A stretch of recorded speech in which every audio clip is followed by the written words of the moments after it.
क्या आप भी कभी कभी थक जाते हैं?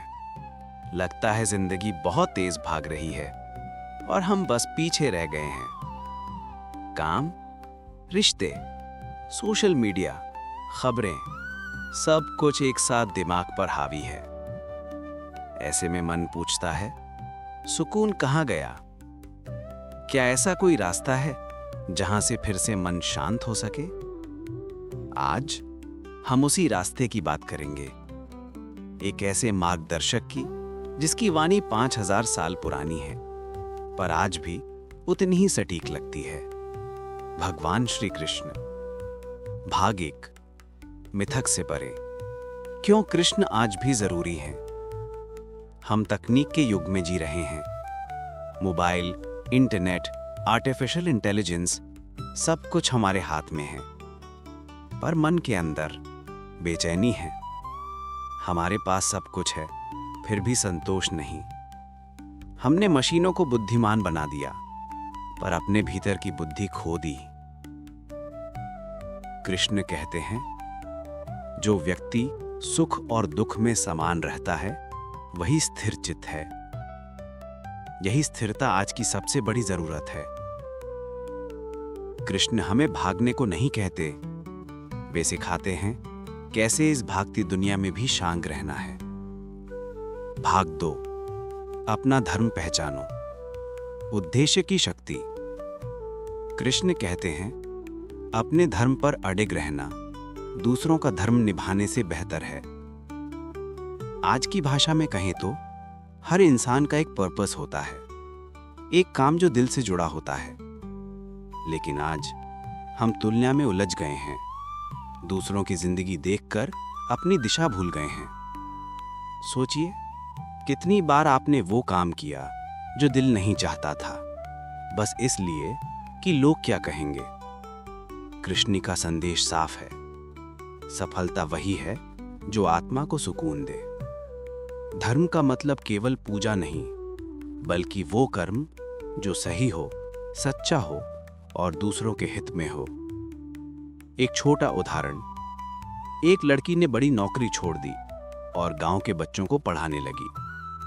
लोगों ने कहा यह पागल है, पर वो मुस्कुराई क्योंकि उसने अपना धर्म पा लिया था। भाग 3, मन पर विजय। डिजिटल युग में संतुलन कैसे पाएं? हमारे चारों ओर शोर है, नोटिफिकेशन, कमेंट, रील्स, ओपिनियन। हर सेकंड कोई ना कोई हमें विचलित कर रहा है। कृष्ण सिखाते हैं, जिसने मन को जीत लिया उसने संसार को जीत लिया। मन को स्थिर रखना ही आज की सबसे बड़ी तपस्या है। सोचिए, किसी ने सोशल मीडिया पर आपकी बुराई कर दी, आपका मन तुरंत प्रतिक्रिया देता है। पर अगर आप ठहर जाएं, शांत रहें, तो वही स्थिति आपकी ताकत बन सकती है। क्रोध में लिया गया निर्णय अक्सर गलती बनता है, पर शांत मन सही रास्ता दिखाता है। कृष्ण कहते हैं, कर्म करते रहो पर फल की चिंता मत करो। यही मंत्र है फोकस का, पीस का और ग्रोथ का। भाग 4, रिश्तों का नया अर्थ। प्रेम, निष्ठा और त्याग। कृष्ण के जीवन में कई रिश्ते थे, मित्र, भक्त, परिवार और विरोधी तक। हर संबंध में उन्होंने एक बात सिखाई, सच्चा रिश्ता अपेक्षा पर नहीं, समझ पर टिकता है। आज रिश्ते लेन देन जैसे हो गए हैं, मैं देता हूं तो तू भी दे। पर कृष्ण दिखाते हैं, प्रेम का अर्थ है देना, बिना शर्त के। अर्जुन से उन्होंने मित्रता निभाई, मीरा के लिए बने प्रेरणा, राधा के लिए बने भक्ति का प्रतीक। हर रिश्ते में उन्होंने यही कहा, जुड़ो लेकिन बंधो मत। अटैचमेंट नहीं, कनेक्शन रखो। अगर कोई चला जाए, दुखी होना स्वाभाविक है, पर उस दुख में फंसे रहना अपने आप से अन्याय है। कृष्ण की तरह प्रेम करो, निष्काम भाव से।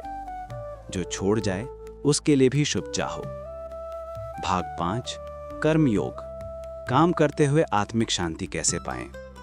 आज हर कोई दौड़ रहा है, लक्ष्य हैं, सपने हैं, कंपटीशन है, पर जब मंजिल पर पहुंचते हैं तो पूछते हैं, अब क्या? कृष्ण का उत्तर है, कर्म करो पर आसक्ति छोड़ो। मतलब काम करो पर परिणाम से मत बंधो। जब हम हर चीज से उम्मीद जोड़ देते हैं तो दुख भी उतना ही बड़ा होता है। अगर आप कर्म को पूजा समझ लें तो हर दिन साधना बन जाता है। ऑफिस में, घर में, सड़क पर, हर जगह भगवान को देखना सीखो। यही कर्म योग है। कभी कभी जिंदगी में सब कुछ धुंधला लगता है, पता नहीं होता कि कौन सा निर्णय सही है। ऐसे में कृष्ण कहते हैं, जब बुद्धि भ्रमित हो जाए तो श्रद्धा को पकड़ लो। श्रद्धा का मतलब अंधविश्वास नहीं, बल्कि अपने भीतर के प्रकाश पर भरोसा। हर इंसान के भीतर एक छोटा कृष्ण है जो सही गलत का रास्ता दिखाता है, पर हम उस आवाज को सुनने की फुर्सत नहीं लेते।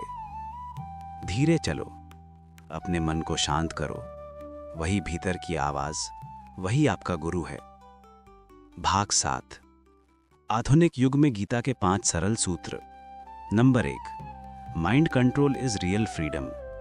मन को साधो, तभी सच्ची स्वतंत्रता मिलेगी। Number 2, purpose over pleasure. क्षणिक सुख के पीछे नहीं, दीर्घकालिक उद्देश्य के पीछे जाओ।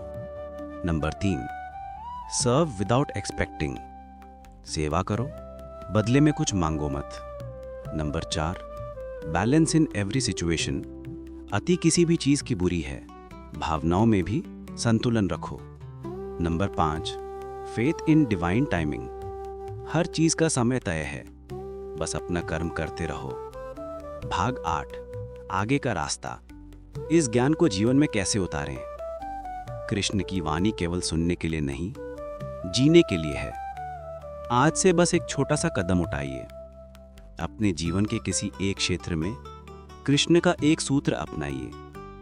शायद फल की चिंता मत करो, या शांत मन सबसे बड़ी शक्ति है। धीरे धीरे आप देखेंगे परिस्थितियां वही रहेंगी, पर आपका नजरिया बदल जाएगा। वही असली परिवर्तन है। कृष्ण की वाणी हमें याद दिलाती है, जीवन युद्ध भूमि नहीं, योग भूमि है। हर पल एक अवसर है, संतुलन, प्रेम और कर्तव्य के साथ जीने का। भाग 9, आत्म साक्षात्कार, भीतर के कृष्ण से मिलन। कृष्ण का सबसे गहरा संदेश है, अपने भीतर झांको। हम बाहर की दुनिया में सब कुछ खोजते हैं, सुख, शांति, सफलता, लेकिन क्या कभी हमने खुद से पूछा है कि मैं कौन हूं, मैं क्यों हूं? जब अर्जुन युद्ध भूमि में खड़ा था, वो भी उलझा था, कौन सही है, कौन गलत, किस रास्ते जाऊं? तब कृष्ण ने कहा कि जब मन शांत होता है तब आत्मा बोलती है। आज हमारी कुरुक्षेत्र ये दुनिया है। ऑफिस की तनाव भरी मीटिंग्स, सोशल मीडिया की तुलना और भविष्य की चिंता का युद्ध, पर समाधान वही है, अपने भीतर के कृष्ण से जुड़ना। वो आवाज जो कहती है कि डरो मत, तुम अपनी राह पर हो। थोड़ा सा ध्यान, थोड़ा सा मौन, हर दिन कुछ पल अपने अंदर झांकने के लिए रखिए। वहां आपको कोई भगवान नहीं, बल्कि आपका असली स्वरूप मिलेगा। भाग 10, आज का अर्जुन कौन है? आधुनिक जीवन में कृष्ण की प्रासंगिकता। आज का अर्जुन हम सब हैं, जो रोज निर्णयों, असफलताओं और उम्मीदों के बीच खड़े हैं। कृष्ण आज भी बोलते हैं, बस माध्यम बदल गया है। पहले उन्होंने अर्जुन के रथ पर कहा था, आज वे आपके हृदय में, आपके विचारों में और कभी-कभी किसी अच्छे शब्द में बोलते हैं। वे कहते हैं, कार्य करो, फल की चिंता मत करो। इसका अर्थ है, हर दिन अपनी पूरी क्षमता से जियो, पर परिणाम को अपने नियंत्रण का केंद्र मत बनाओ। जब हम ऐसा करते हैं तो हम सिर्फ जीवित नहीं रहते, बल्कि जीना सीखते हैं। कृष्ण हमें सिखाते हैं कि ज्ञान और करुणा दोनों जरूरी हैं, धर्म और प्रेम दोनों साथ चल सकते हैं, और यही आधुनिक युग की सच्ची बुद्धि है। तकनीक से नहीं, चेतना से जीना। कृष्ण की शिक्षाएं केवल ग्रंथों में नहीं, बल्कि हर उस इंसान में है जो सत्य की खोज में है। तो आज से अपने भीतर के अर्जुन को जगाइए और अपने भीतर के कृष्ण को सुनिए, क्योंकि वही है आपके जीवन का सबसे सच्चा मार्गदर्शक।